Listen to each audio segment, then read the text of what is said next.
This is TLV1.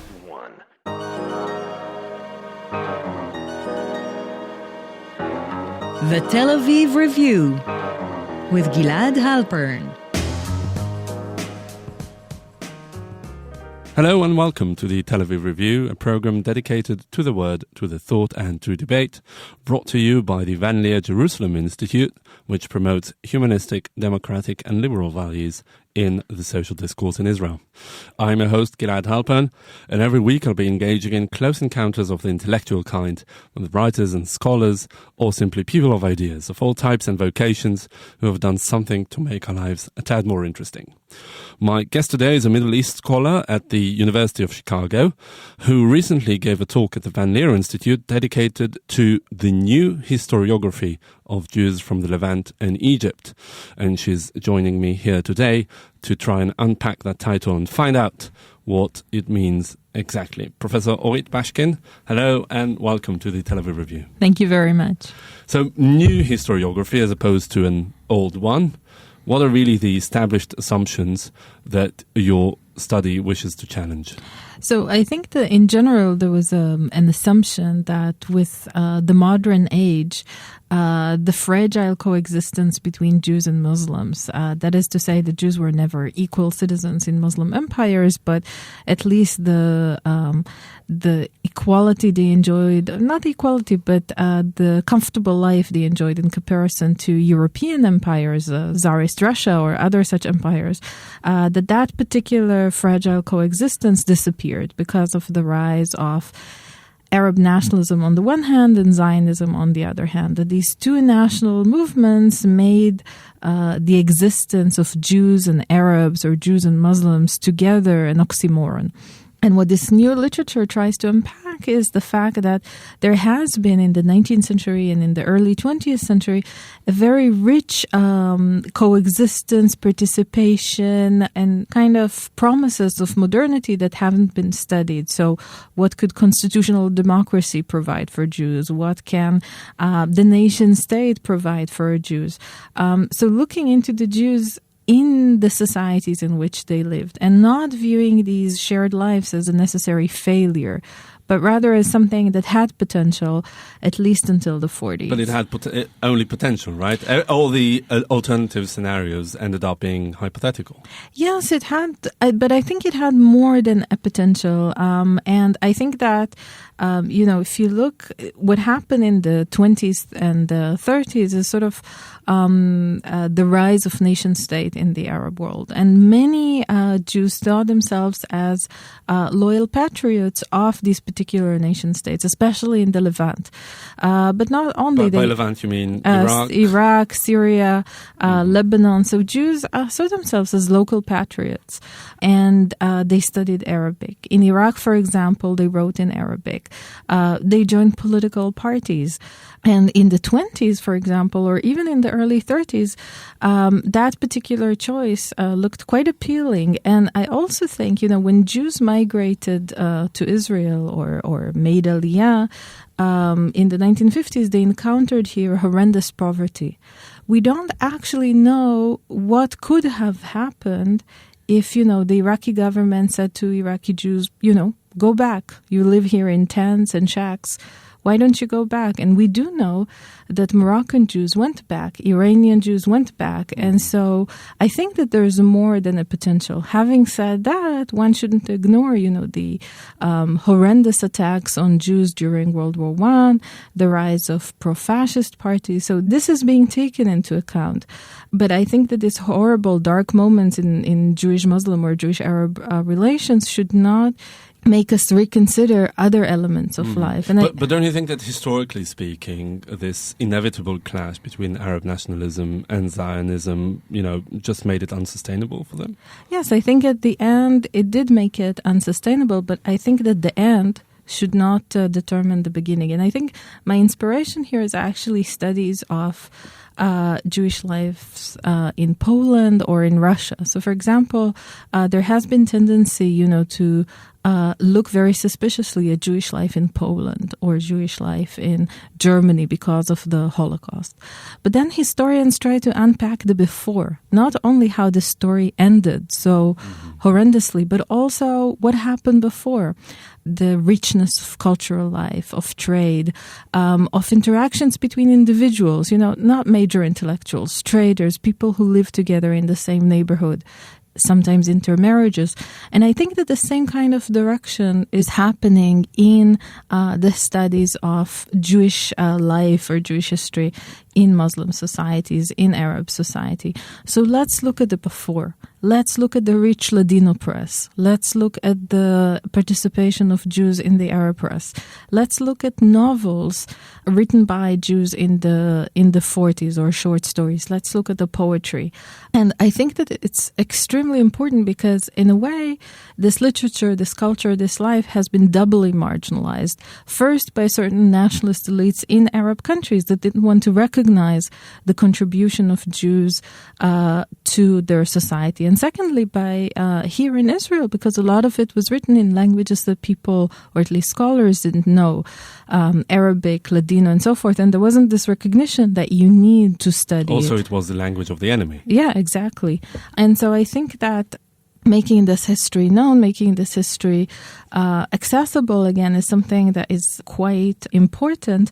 And I also think that one can see continuity. So, for example, in the 1950s, 70s, all to the 80s, there were newspapers in Arabic in Israel that belonged to various political parties, be it the labor movement or the revisionist movement. And the same Jews continued writing in Arabic here in journals like Al-Ittihad, which was communist, or Al-Mirsad, which belonged to a leftist socialist party called Mapai, or Al-Hurriya, that belonged to Khirut, what is today the Likud party. Well, they had their own Arabic language pamphlet.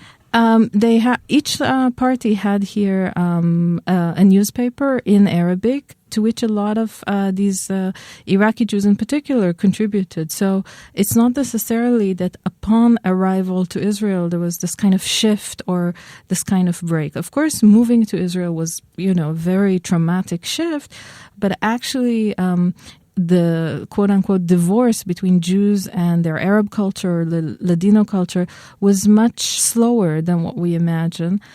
And again, I was very happy to participate in this seminar in the Van Leer Institute because a lot of the scholars in Van Leer are actually doing this kind of sensitive work of, on the one hand, kind of reconstructing this history that we're unaware of, and on the other hand, trying to also look into continuities in Israeli society. And both these processes, I think, are extremely important and, again, are sort of reflected in the new historiography. I also want to add that there's a change in Arab countries as well. And you see it today. And you see it, at least from the context I know, in Iraq, in Egypt, in Lebanon. So I'll just give a few examples. In Iraq, there's a growing study of Jewish life. Works of Iraqi Jews are being translated into Arabic or appear or are written originally in Arabic for certain platforms in Baghdad. In Egypt, there was a highly problematic but nonetheless interesting TV program about Jews in Egypt before the 1950s. So it's no longer swept under the carpet. No. And of course it's being told, especially in Egypt, within a particular kind of historical worldview that blames mostly the Muslim Brotherhood for all the troubles that befell on the Jewish community. But there's a recognition that these folks, quote unquote, were part of our community. In Lebanon, there's an entire venture which includes both Jews and Christians and Muslims to renovate the old synagogue, the Magen Avraham synagogue in Beirut. And I think through social media, through connections, there are these important moments. And again, the historiography in some ways reflects this because it is a project in which Jews, Christians, Muslims of various backgrounds are being involved at the moment. I want to go back to the antebellum period, as it were, the quiet before the storm, as you put it. One significant factor was really the advent of modernity in the Middle East. Did it really empower the Jews in a way, or did it do the opposite, or maybe both? So I think in terms of empowering Jews, it has. And Jews were sort of vocal participants in certain parts of the Middle East in various aspects of modernity.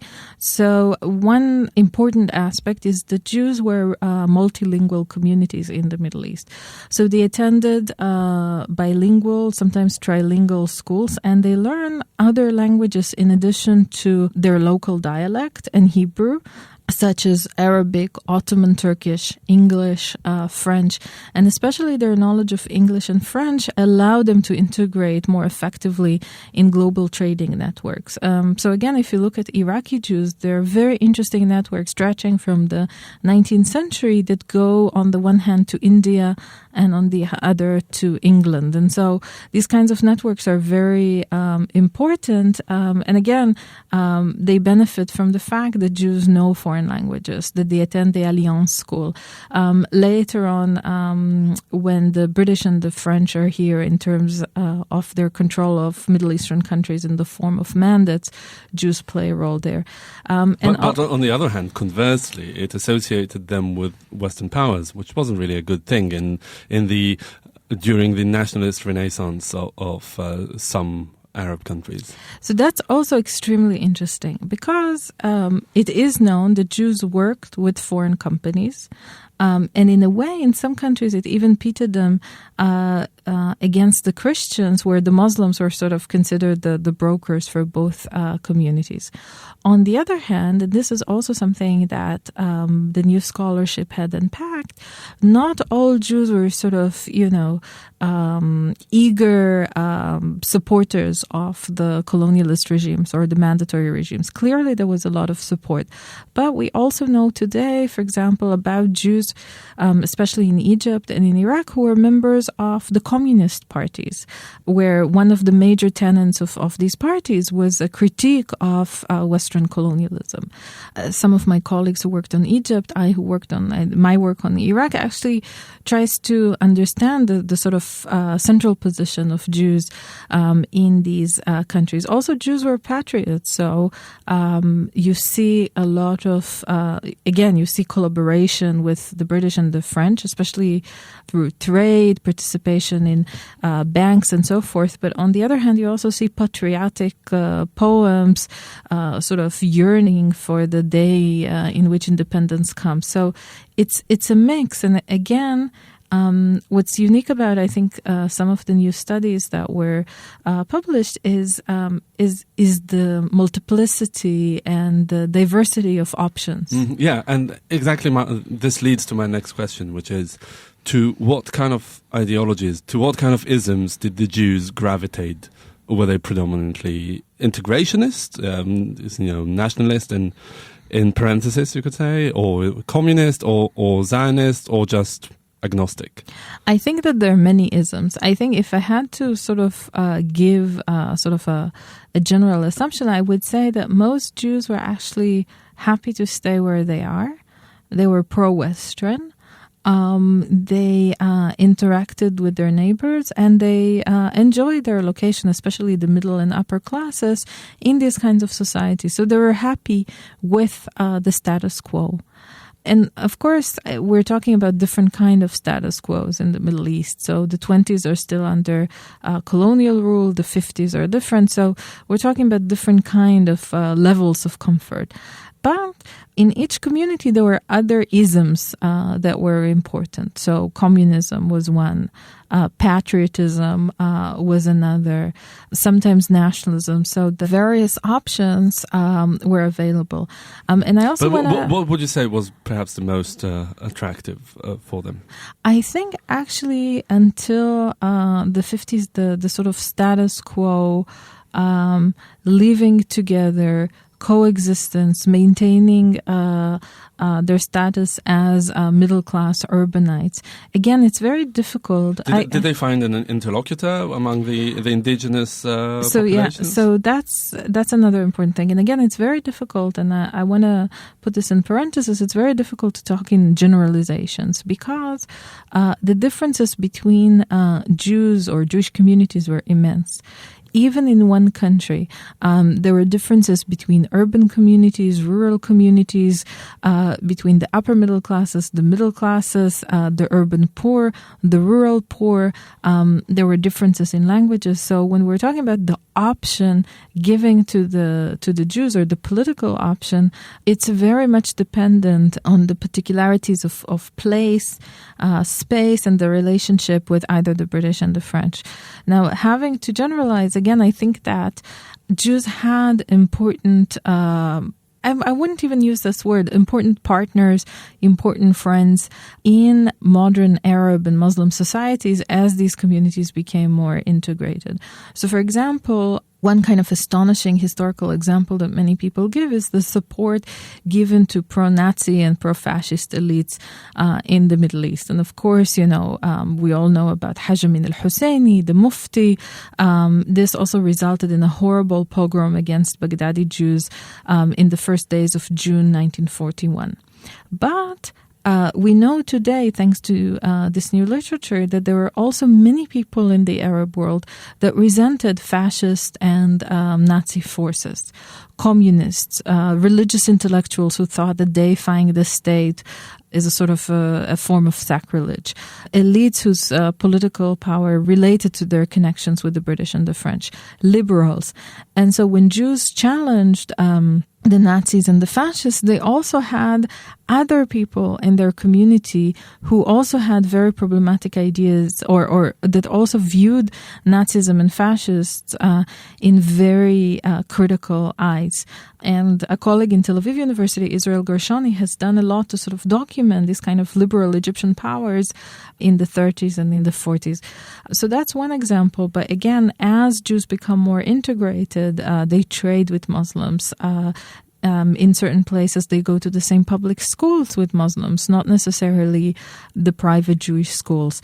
Even in Jewish schools, let's say in Iraq, they were taught history and sort of civic classes by Muslim and Arab teachers.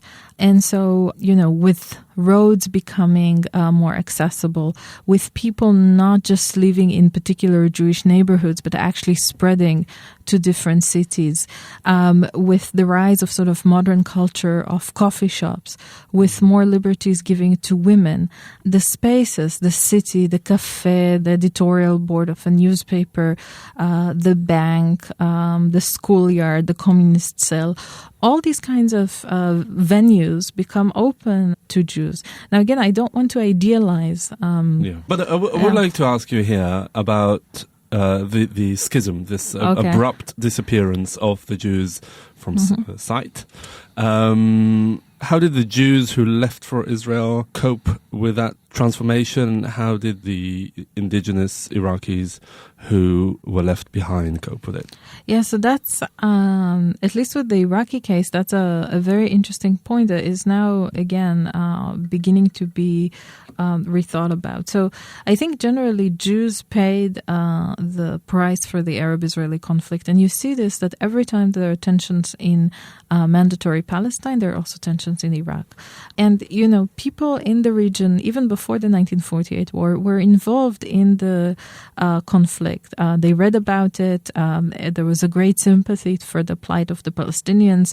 There were volunteers coming to help in the Arab revolt from Egypt, from Iraq. So were there also vocal anti-Zionist Jews? Yes, there were. And but that didn't help the community a lot. That didn't help the community. And the critiques of Zionism, again, came from different circles. It came from rabbinical circles. It came from traders or middle-class people and upper-middle-class people who thought that Zionism endangered the community. And it came from leftist circles. But there was also, I think, in many places, sort of a position towards Zionism that was not just about fear. There were certain Jews who were pro-Zionist, but they sort of thought, okay, this is a project that is happening in Palestine. They felt sympathy towards, the Jews who, the victims of the Holocaust and so forth, but they didn't see it necessarily as something that is relevant to them. They a bit like Western Zionists today. Yeah. Mm-hmm. And again, we don't have the statistics because in many places the Zionist movement was illegal, but there were Zionist undergrounds, there were youth movements. I think the schism comes very abruptly in after 1948, but even 1948, it takes the communities a while to come here. With Syria and Lebanon, it's somewhat quicker, but with Iraq, it takes about 1950, 1952, a good 2 years of the state sort of labeling, or elites within the state and radical right-wing Arab nationalists labeling every Jew as a treacherous Zionist. Mm-hmm. So basically they increased the pressure until the Jews couldn't take it anymore and just left. And left without property. Mm-hmm. Now, I think that in terms of the Arab countries in this kind of post-colonial regime that followed, there was a tendency to equate every Jew with a Zionist. But it's interesting that it changes already in the 1970s, even within PLO circles, who talk about Mizrahi Jews and take interest in these kind of categories. And again, today, with this kind of critiques of nationalism within Arab countries and critiques of post-colonial elites, of militarist regimes of the past, and also with kind of a nostalgia to an era which was not sectarian, which was not typified by civil war and this kind of horrible schisms that we see today, the Jews actually play a role because they represent this kind of era where people can sort of think about joint citizenship that wasn't based on religion.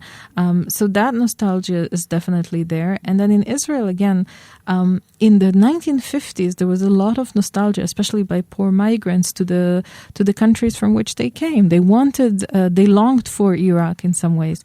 But as people lived more years here, became part of the society, as the second generation learned Hebrew and was schooled in Hebrew schools, this kind of original nostalgia dissipated in some ways, but it is revived today through websites, through the creation of Jews, sort of third generation Iraqis, Egyptians, that are interested in this tradition.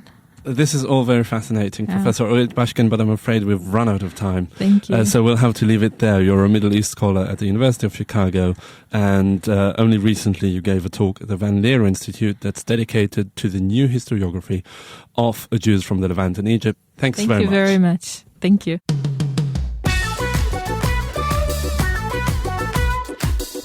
That brings us to the end of our show today. Thank you very much for listening. Also, big thanks to Alex Benish, the technical producer of this show. I'm Gilad Halpern, signing off here in Tel Aviv.